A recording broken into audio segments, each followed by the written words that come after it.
let's talk about today's webinar. This is actually a kind of a rebirth of a webinar we did in 2011 called To Tilt or Not to Tilt. And the reason why I wanted to bring it up was because tilt-shift lenses, I think it's a fascination by a lot of photographers, and at the same respect, it's also a very expensive investment.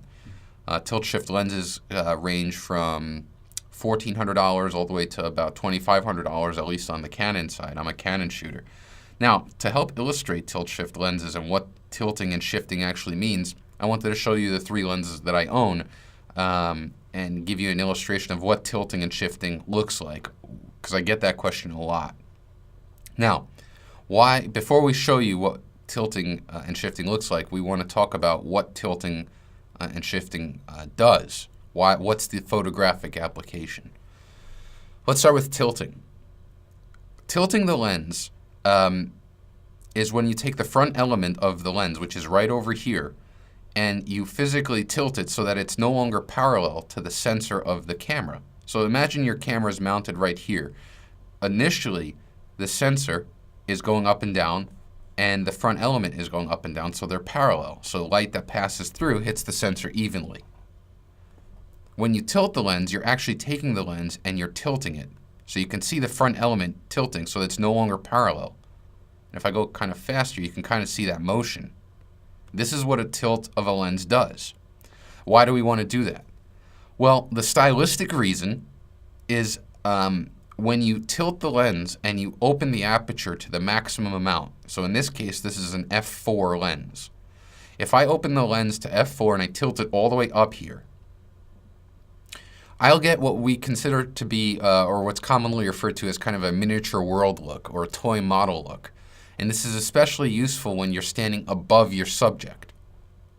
However, that's not actually the intended application of a tilt-shift lens. It's the complete opposite, actually. Tilting a lens, the actual reason why you would want to tilt the lens is to get an exceptionally, I guess, deep depth of field. And without going into too much detail here, if I were to tilt the lens downward like this and drop the aperture to f16, for instance, I would actually get a much, much longer or greater depth of field. It would actually, the background, the middle ground, and the foreground would be all pretty sharp. And that's because we're tilting our plane of focus and adjusting where we're focusing. Again, very hard, very cerebral concept, especially when I'm only showing you this. If we were all how many of us are here? About 500 people are at the webinar right now. If we were all standing around and I could show you, it would make much more sense. And I'm actually working on something that I think will be very cool if Citrix allows it. That way we can actually see through the camera on the webinar. Let me post the link to the URL here. Alexander asked that. I'm just going to put the link to the Root website. This is a great website for lens reviews. I use it all the time. Here you go, Alexander. It's in the chat module. It's called The Digital Picture. I oftentimes come here before I'm ready to buy a lens. All right, so that's tilting. Again, we're tilting to in the stylistic way, which is what we're going to cover in this webinar. Exactly, Lori. I'm hoping for a live view on the tilt shift webinar. Good to see you too, Lori and John. In this webinar, we're going to cover not the actual extension of a depth of field, but the shallow depth of field of creating a miniature world. And we're going to compare it to taking the image with the same lens, except head-on. So at 17 millimeters, anyone here who has a 17 millimeter or wider or slightly narrower lens, like a 1635 or a 14 millimeter, to get a similar result, but we'll use focal point to replicate the look and show how it's either going to be the same, if not better.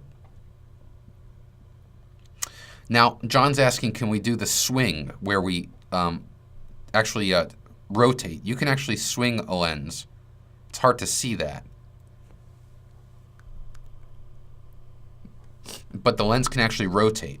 The other concept is shifting. So shifting is what I use often when I do my pano shots, my panoramic shots, because I can with a 17 millimeter lens, I can shift it. You can see here it's going to go vertical, shifting down, a little bit up, normal, up, up. So you see if I go fast, that's shifting the lens. And you can shift the lens up and down, or you can shift it left and right so it comes towards you and away from you. And when I shift left and right, that's how I create my panoramic shots. Shifting, okay, I'll tell you straight up. I've become so adept with using focal point to achieve the look of tilting, this look right here, I never tilt my lens. Never, ever, ever. So why do I have these lenses? I have the lenses because of the shifting capability. As kind of an architectural photographer, getting straight lines is critical for me. And shifting the lens like this is what an architectural photographer does to achieve what we call rectilinear lines. And rectilinear lines are lines that form proper vertical shapes. So if you want to get the proper dimension without having any barrel distortion, you'd have to shift your lens. And I have these other tabs here to show the two other tilt shift lenses that I own. This is the 24 millimeter Mark II Canon. Same exact thing. It tilts and it shifts. The 17 millimeter lens is perfect for outdoor shots, like if you want to get an entire building. The 24 millimeter lens is perfect for indoor shots. I find that 24 millimeters gives you a really nice wide focal point, or not focal point, but a focal length to get an interior shot. These are also two of the sharpest lenses that I've ever had the pleasure and privilege of using. They can cut through bread.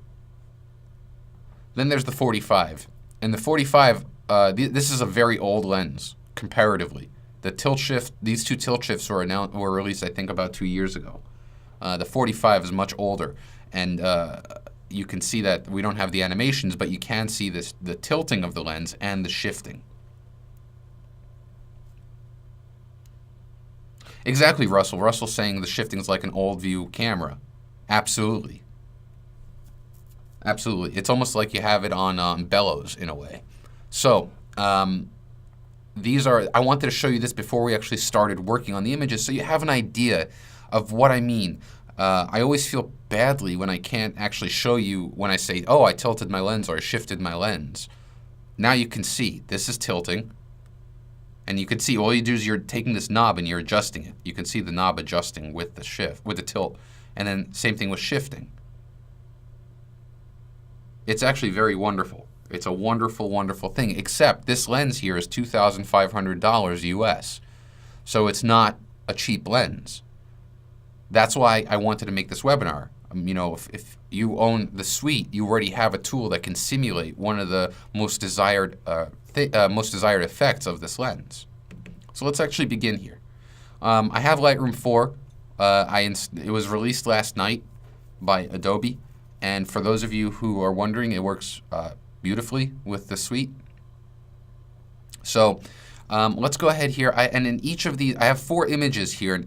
In each folder, you can see here that we've got 2 images. One image will be an image taken where I tilted the lens, and one image will be where the image is just a normal head-on. It'll work with aperture as well, Joanna. Absolutely. So in this shot here, you can see that this was taken with my Canon 45mm tilt shift lens. I have the info right there. And I tilted the lens upward. So if I just to bring the picture back up here, this is exactly the configuration that my lens was or not the lens, the tilt shift lens was tilted. It was tilted all the way up at a positive 6.5 degree swing. By doing that, I got this plane of focus right over here. You can see it right over here that this is the most sharp area. The only problem is that I have no control anymore. Once I do this, I have no control. And if we zoom in really tight, actually let's do a 2-to-1 zoom. If it were me, I would not be happy that these little parts of this boat over here and the little dock here are out of focus.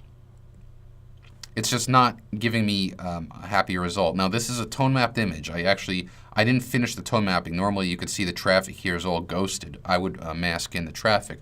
The reason why I tone mapped is because the original exposure just didn't look good. It was very flat, and you wouldn't have been able to see the mountain range in the background.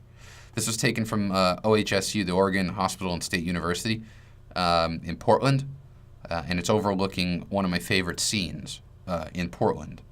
So this is the Ross Island Bridge right over here. This is what I used to go to work every day at On 1. And I live somewhere right over there. Now, let's switch to a normal image. This is as if you had any lens that can cover a 45 millimeter focal length. Okay, so let's compare the two while just to be able to see the difference. And let's just kind of zoom in a little bit. Let's go to that dock. You see, look at all the detail. Now this is a lower resolution a JPEG. I have a full resolution RAW file on my other computer, but just to show you how we have all this difference here. This is nice and sharp. This is not. Now, the look that we're trying to achieve here with tilting is you can tell that this kind of looks, this area that's in focus kind of looks like it's a figurine set. It looks like, you know, we built a set and we placed a little boat here. The only problem is that all these areas above and below are rendered out of focus. The other thing is, depending on the lens, you might not actually have a true sharp area that's in focus. You'll lose kind of a little bit of that sweet spot.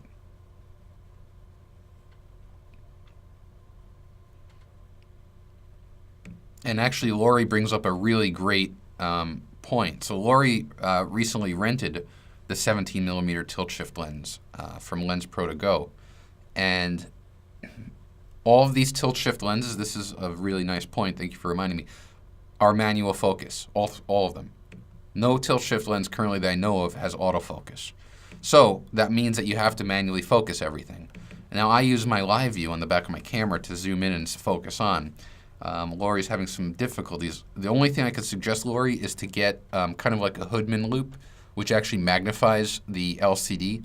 That way you can put your eye to it and actually see a larger display, and might help you with getting your sharp focus. So let's go ahead here and let's take this image, the sharp one, and let's bring it to the suite. So I'm going to File, plug in Extras, and there's Perfect Photo Suite. Now I just want to let you know that, because I have a bunch of questions here about Lightroom 4, I literally just upgraded Lightroom 4. I didn't have to reinstall Perfect Photo Suite. I didn't have to do anything. So you don't have to worry about it. Lightroom 4 and Perfect Photo Suite play very nicely together right out of the box. All right, so we've got the image here. Let's go straight to blur, which is for focal point. I'm going to reset our settings here, and let's walk through. Let's actually get the entire interface. There we go. Okay. So focal point.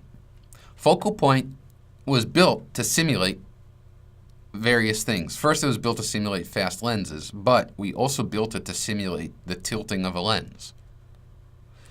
By default, the focus bug in focal point is round, which doesn't serve us much good here because we don't want a circular plane of focus. A circle bug would be good if you were wanted to shoot a portrait and the portrait filled up most of the frame and you wanted the face to be in focus and quickly render the ears and the background out of focus. That's where a circular bug would come in. In this case, we're going to change the shape of the bug on the top right here from round to planar. And notice what happens now. The bug went from a circle body to a square. And also the actual plane of focus is now planar. What I'm going to do is I'm going to make it horizontal, and I'm going to adjust it so that that similar plane of focus is achieved. Okay. Now what I want to do is I'm going to tilt the lens. Now tilting the lens is what's going to give you that kind of miniature world look, and it's very important that you kind of follow through with this, of how to do this. To tilt the lens, your cursor has to be inside the body of the bug. So how do you know when the cursor is inside the body of the bug? Well, when you put it in the body of the bug, you'll see that black bar appear, which gives you the dimensions of that planar bug. So you can see that it's 1058 pixels by 701 pixels. When you see that, that means the cursor is successfully in the body of the bug. Next, what you have to do is you want to press the Option key on a Mac or the Alt key on a PC. And when you do that, the units change. You see when I'm not pressing Option, it's pixels. When I press it, it's blur, tilt. So I can tilt up and down. And in this case, what I want to do is I'm going to tilt it upward. And what it's doing is it's adjusting the characteristics and quality of the blur. Now, here's where Focal Point excels, because what we have now is we have full control. If you go back to Lightroom for a second and we go to the tilt shot, I can't do anything with this image in terms of bringing anything in focus. So it's something that you have to be very cognizant of. Whereas if I took this shot, which is sharp from foreground, middle ground, and background, I now have creative flexibility to control this. So what are the things that I want to do first? Well, the first thing that I want to do is drop the amount of blur because it's way too strong. The default value for blur is 30%, and I'm going to drop that down to about 10. Something like that. Something a bit more manageable. Maybe, actually, I brought it up too low. Let's go to 10 there. There we go. Now, the next thing I'm going to do is I want to bring your eye to this plane of focus. And so what does that mean? Well, the way the eyes work is it automatically goes to the sharpest, brightest part of the frame. All right, well, we took care of the sharpest part because we blurred out the top, we blurred out the bottom, and this middle area is now sharp. Now let's make it the brightest. To make it the brightest, we're going to use the brightness and contrast sliders under the option palette. So I'm going to drop the brightness, and notice how it's only darkening the out of focus areas. Same thing with bringing up contrast. What it's doing is it's making it easier for the eye to find the plane of focus. Now, here's one of the critical advantages, in my opinion, of Focal Point over a tilt shift lens. Look at the original tilted image. You see the top of the tree line? The top of the tree line is in focus, but the bottom part of the tree is not. It's blurred. That doesn't look good. That, to me, is illogical. Why is the bottom part of the tree in focus and all of a sudden it's not, the top is not? Or vice versa. I'm losing my mind. My point is that this doesn't make sense because we're saying that the plane of focus is actually, here, let's do it this way. I'm going to take the develop brush and I'm going to make a black brush. My plane of focus is somewhere along this. This, here. With the lens, it's about here. I want that to be in focus. So all this stuff should be out of focus, right? Including the tree. This tree is on the plane of that plane of focus. You can see it's on the same plane. All these trees are on the same plane. Except because the top part of the tree crosses, it's a two-dimensional frame. That's the limitation. This is two-dimensional. We're not actually getting depth. And so this area here is in focus, and that's not good. So I hope that makes sense. Let me know, is this making sense so far? Good. Good. That's the key here. This tree is illogical, visually illogical. I'm not worried about the background because the background, we can easily get all of this out of focus, no problem. It's just a matter of getting that tree. So this is really the important thing here.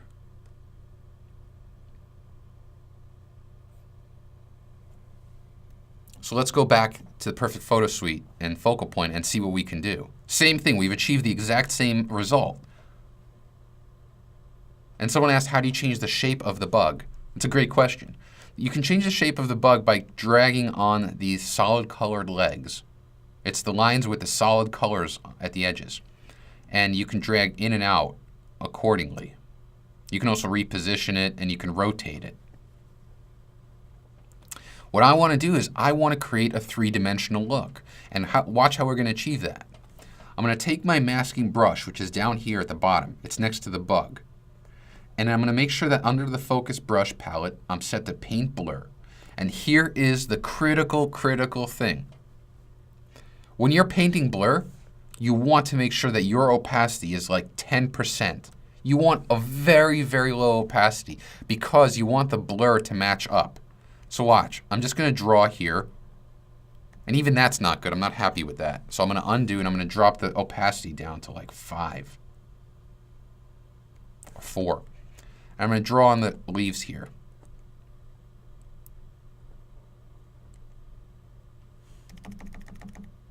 So you see what I'm doing? I'm just kind of drawing a little bit. Anything that's in focus up there, I'm trying to blur out.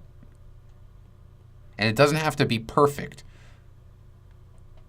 Because when we stylize in perfect effects, we'll take care of, it's not even going to be noticeable. It's going to be, how can I phrase this? The fact that the top of the trees were in focus was more noticeable than the quality of the blur right now, if that makes sense. You don't want any of that in focus because what's happening now is you're creating a three-dimensional feeling over here by blurring everything that should not be in focus. And because I'm using such a low opacity brush, I'm not mismatching the qualities of the blur.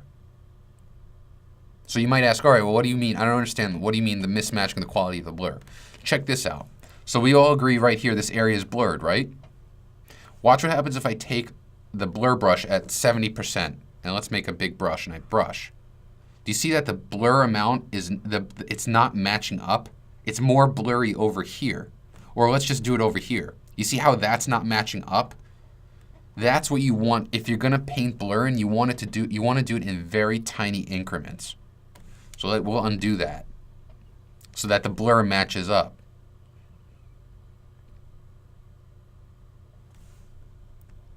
In another example, we'll go over creative ways to do the masking.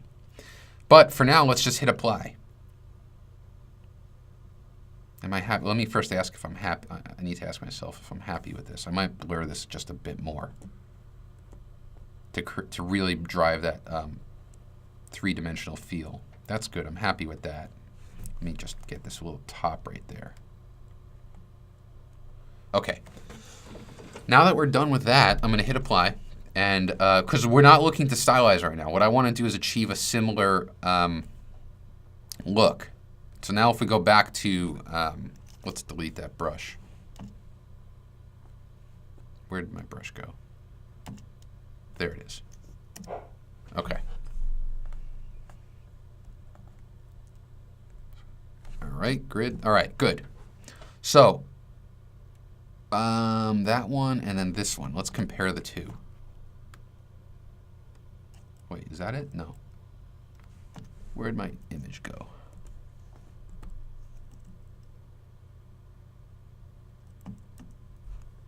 Oops. Give me 1 second. I want to know why this one didn't update. I'm going to send it back to the Perfect Photo Suite and see if I have my layer there. There's my layer. Everything looks good here. Why didn't Lightroom update? Oh, there we go. That was weird.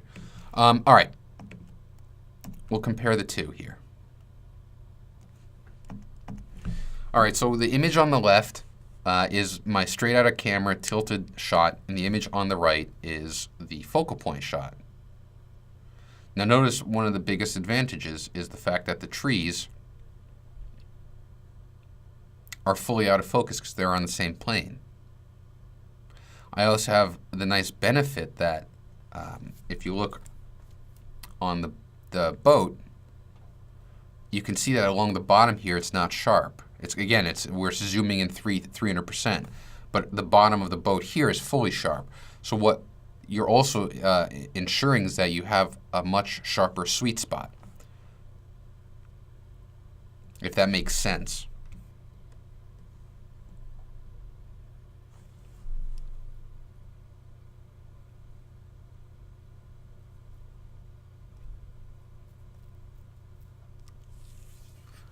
Yeah, Claire's saying so you need to blur out the top of the tree versus sharpening the rest of the tree. That's correct. That's exactly right, Claire, because you've already committed this entire plane here. Let's just go back to, we'll draw this really quickly. What we're saying is, here, in the develop module, we'll go back to our black brush. We're saying that this area here is out of focus, okay? Now the tree, granted the tree, this area of the tree is further in the frame, but physically, if you were standing here, this tree right here, the base of the tree, is on the same plane of the rest of the image. So the base of the tree and the vertical part of the tree, it's vertically the same. So the top part of the tree should be out of focus. It should be equally out of focus. But it wasn't, because we were saying that this entire area, the two-dimensional strip right here of the image, everything here needs to be in focus. Well, that's true. All of this stuff needs to be in focus except the tree. That should be in focus. The tree itself, the top part of the tree, is still on the same plane as the base, which is out of focus. All of these trees should be out of focus.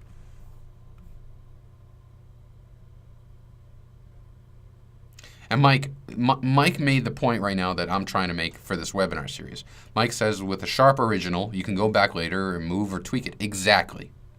Exactly. The reason why it's so important to get the sharp image, here's my sharp image right there. Everything's sharp. I can go with software and recreate a look that is very similar, if not superior, to the tilted shot. So let's go to another example here. What's another good example here? Let's do this image for now. I took this image this past weekend in Seattle. I was in Seattle and I went to the top of the Space Needle. I've got one of those annual passes so I can go up whenever I want. And I specifically went up specifically for all of you for this webinar. This was my direct intent, because you remember how I said at the beginning of the webinar, when you're tilting, you ideally want to be above your subject? Well, Space Needle's pretty up there. And so what I did was I'm above the subject, which is Seattle, and I wanted this building, which I think used to be a high school, I wanted that to be in focus.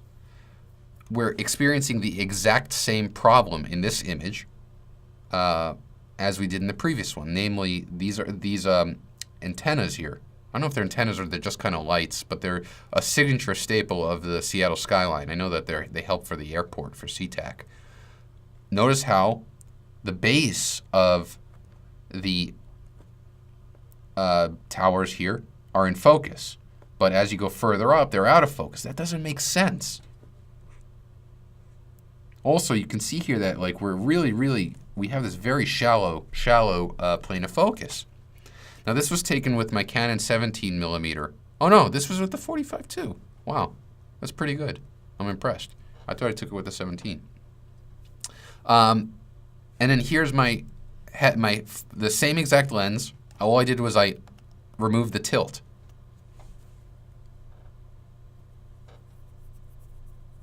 Now notice the whole thing is in focus. So we're going to repeat this process really quickly. I'm going to send it over to the suite and we're going to start working on it.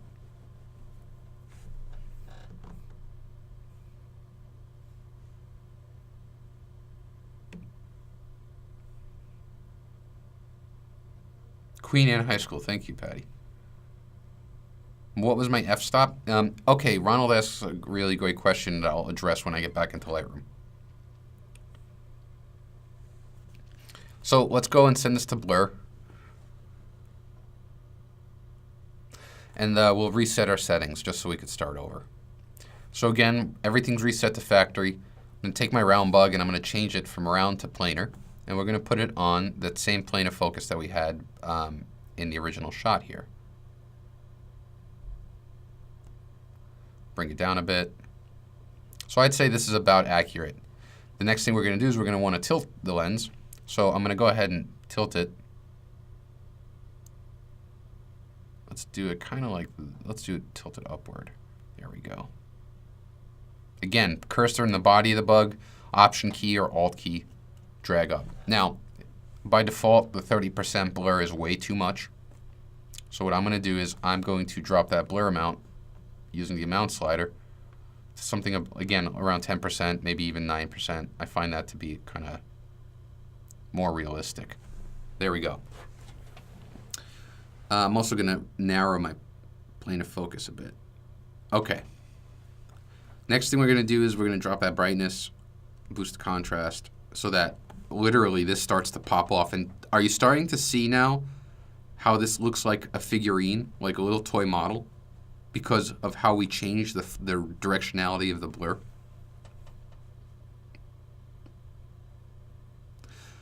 Now Donald's asking, what's the difference between tilting up and tilting down? I'm going to try, and this is a good example to talk about that. It depends on what your plane of focus is, or rather, not what your plane of focus is. It depends on where your plane of focus is. So if my plane of focus, I would say, is in the upper third of the frame, if I wanted this to be in focus, I would probably tilt my lens downward to create the plane. It's all, you want to tilt your lens in the opposite direction of your plane of focus. So think about it. If the plane of focus is up, which it is in the frame, tilt down. If this building was down here, I would tilt the lens upward, and then this plane of focus would be sharp. So all I'm doing is I'm tilting to replicate that look.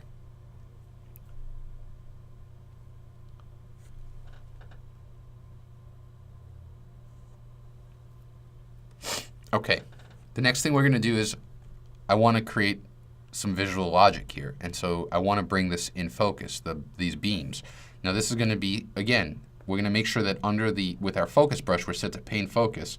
So I'm going to bring my focus amount to about 40%, and I'm going to make these tiny little brushes here. And again, I'm not going nuts, but you can see how the tower is starting.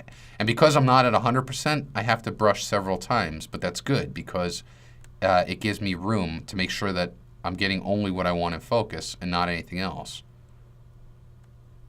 So you can see as I paint more and more of that tower is coming into focus. I want to make sure that the edges are sharp. And I'm not going to spend too much time on this, but just to see how, you see how it's almost popping off of the screen here?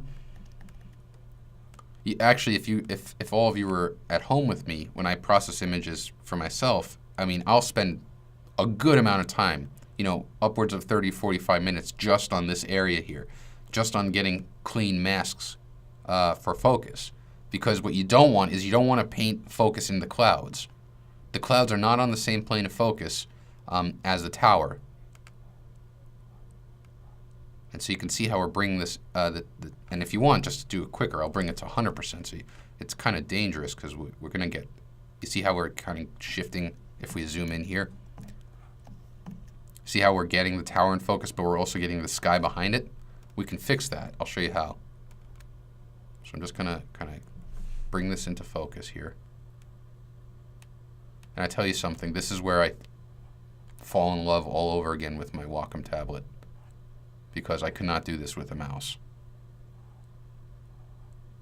All right, so to fix the area here, let me just get that top. You see I was missing a little bit there.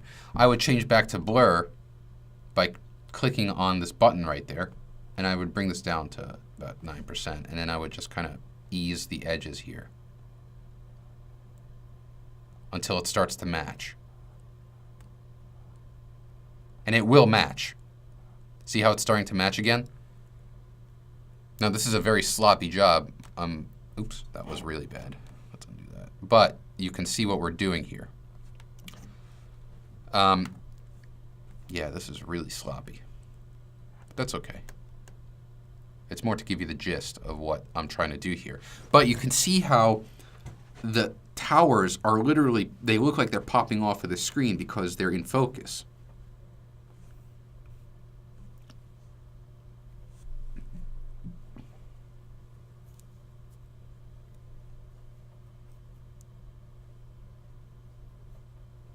Is there a shortcut for resizing your brush? Absolutely. I can make the brush size larger and smaller by using the bracket keys. The right bracket makes the brush larger, the left bracket makes it smaller. It's the same shortcuts that you'd find in Photoshop. And yeah, you can zoom in, absolutely, Joanna. If I was at home, I'd be zooming in really close and making sure everything is proper. And this is actually not that bad, especially when you zoom in. Now you can kind of really get control here, so you can kind of get these edges. See how we're getting the edges down? You also want to make sure that you have a good feather, a nice fat feather, because that'll give you a little bit of wiggle room for transition. And then the toughest part would be the skinny tower there. So this is how I would operate, and also if at home I'd be working on a full res image, so this would be a lot sharper.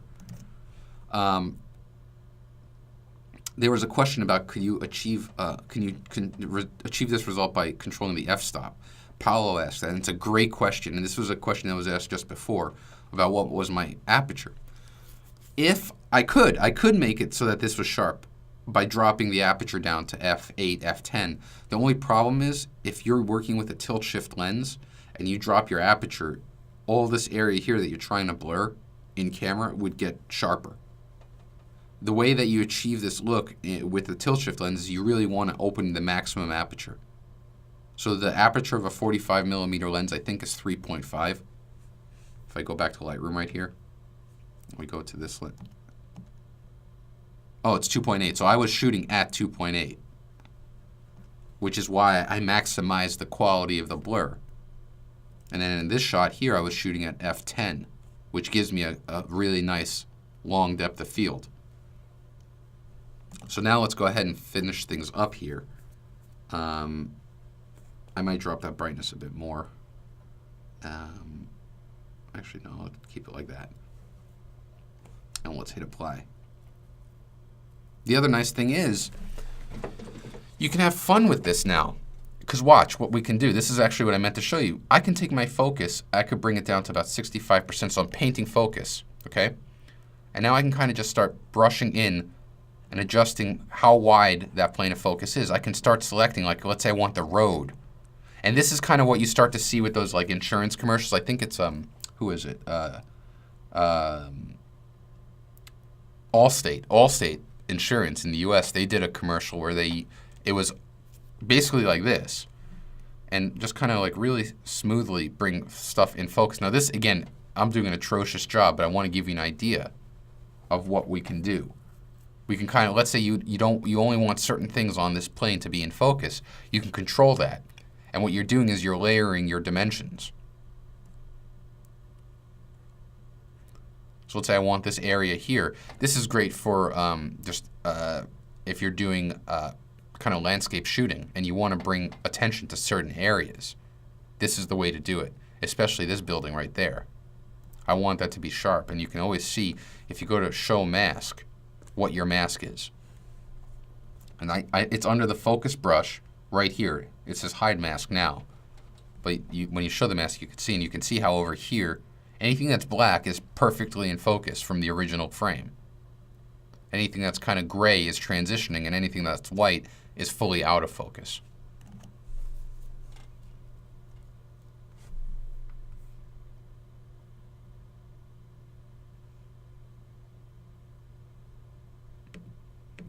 Mike is asking, will focal point allow you to use multiple masking or focus bugs? Absolutely. You can use up to 6. I'll try to see if I can. There have been times where I've used multiple bugs for specific purposes. All right, so let's go ahead here really quickly and compare these two.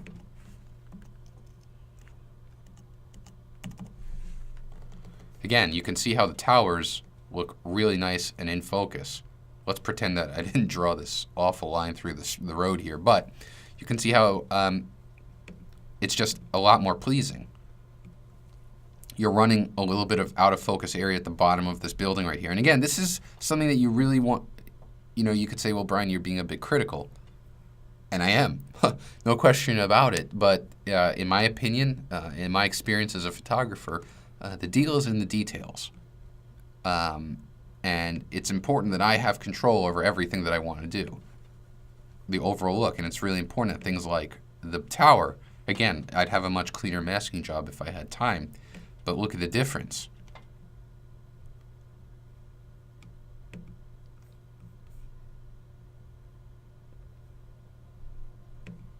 So that's kind of how it goes. Alexander's asking of whether when we paint focus or blur, is that non-destructive? It is, because when you're working, when you send an image from Lightroom to Perfect Photo Suite, we automatically create a PSD copy. So this third file, you remember we had 2 files?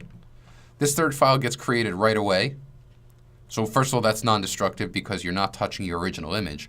But secondly, when you go from module to module in Perfect Photo Suite, and you commit the change, it applies to a separate layer.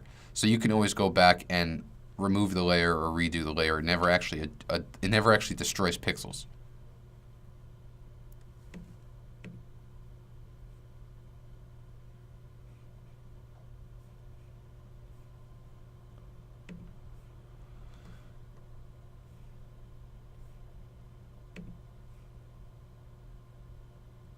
Yeah, Joanna is asking, when you save the file in Suite, does it save it in Lightroom? Absolutely. So this file automatically got updated when I hit Save in Perfect Photo Suite. All right, let's go and see if we have an example for multiple bugs. What do I have here?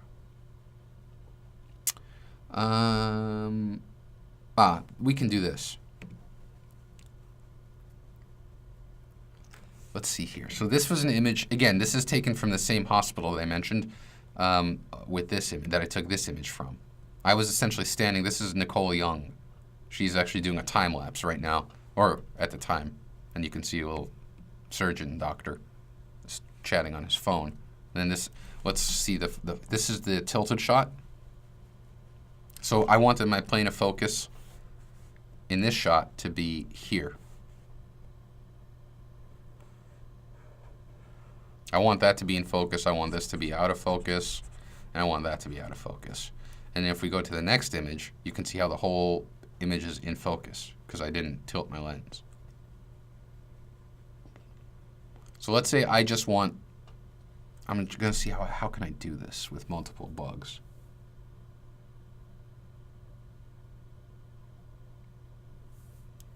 I'll have to see. I'll have to try this out. Let's go ahead and we'll send it to the suite.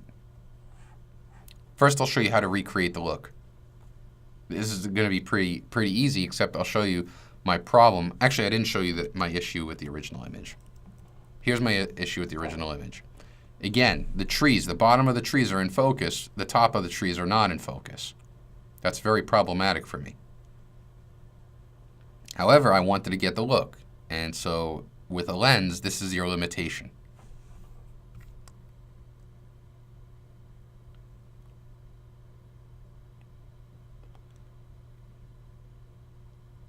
So let's go ahead and go to use the rail. I wonder, yeah, maybe I'll try that, Mike.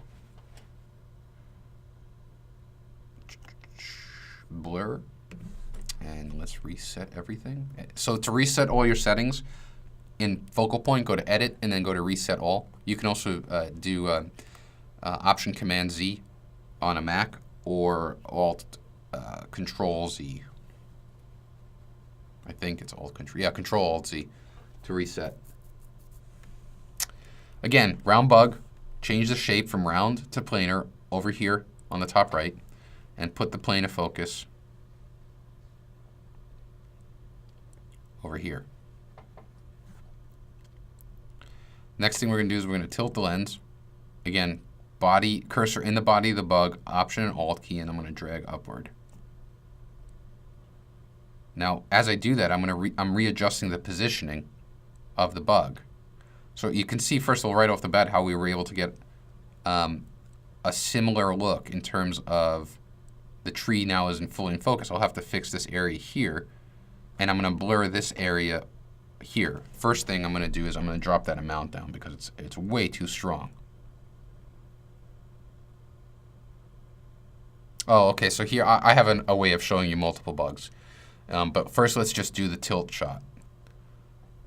All right, so you can see here that We have a similar problem here where the top of this tree right over here is in focus. Also, this bar goes from in focus, or out of focus to in focus. We want to fix all of that. All of that has to be fixed. Let's drop the brightness a bit, boost the contrast, and now let's start getting to work with focusing. I'm going to start by getting a little bit of focus in the top of this tree. So I'm just painting a little bit of focus here. Actually, I'm going to drop the amount of the opacity of the brush so it's not as aggressive. And so this is what you do. It's not, you know, no one said everything about digital photography has to be glitz and glamour. This is very, very mundane. But it pays off with dividends. I promise you it does. Now what we're going to do is, so you can see how we're bringing the entire tree line in focus. The next thing we're going to do is we're going to want to make sure that this plane is out of focus. So we're going to change our mode from paint focus to paint blur, drop that blur amount to about 10 or 11%. Do one stroke, see how it looks. It looks good, it matches okay. Let's get that, and then let's get that edge there. And let's get the top of this tree. Okay, let's do the same thing for this, for the bar. Okay, so you see how that matches? But notice how I'm also not, I want to make sure that this panel here is in focus. And you can see right over there that it's not. So what I'll do is I'll go to focus, and I'm going to paint in right there. I'm going to bring focus back. See how it's kind of giving you that three-dimensional look? It's very important that you kind of pay attention to that kind of stuff. And you can look, you can say, Brian, you're psychotic, and maybe, but the point is that you can see this beautiful, if you look closely, if you're standing here with me, I don't know how well it looks on, but look at that beautiful transition right there. In focus, out of focus. You're crossing these things. And to me, that is very, very, very sexy for a photo to do that. It's those little things that separate you from everyone else. Ronald's saying that the building's vertical edge appears to be leading to the right, and he's kind of right. There is a slight barrel distortion. I do believe, though, that there is a curve to the building. I'm not sure, but we can always fix that by sending it to something like Photoshop. So if that was an issue, what I would do is I would send the image. Let's take that original image. So here's the original image. You can see there's a slight curve. I'll send it to Photoshop. We need an update for Camera Raw, so let's hope that that happens soon. I know that they released the 6.7 release candidate. Okay, and then what I might do is I'll actually zoom out and I'll go to a transform. Where's my palette here? Where'd my layer palette go? Oh, it's blocked. I see. Let's go to a transform here, and then I might go to this little, and I might warp it a bit. So what I can do is you see how I'm kind of straightening it right there? Now it's straight. So you can see the before and then the after. Voila! Again, before, after. So how did I do that? Because I'm sure there were questions. I go to Edit, Free Transform, and then you want to hit this button right here to warp. And I zoomed out so I can see my control points, and then you can just basically drag wherever you want. So let's say you want it to be a bulbous building. There you go. So it's a good way to control converging lines.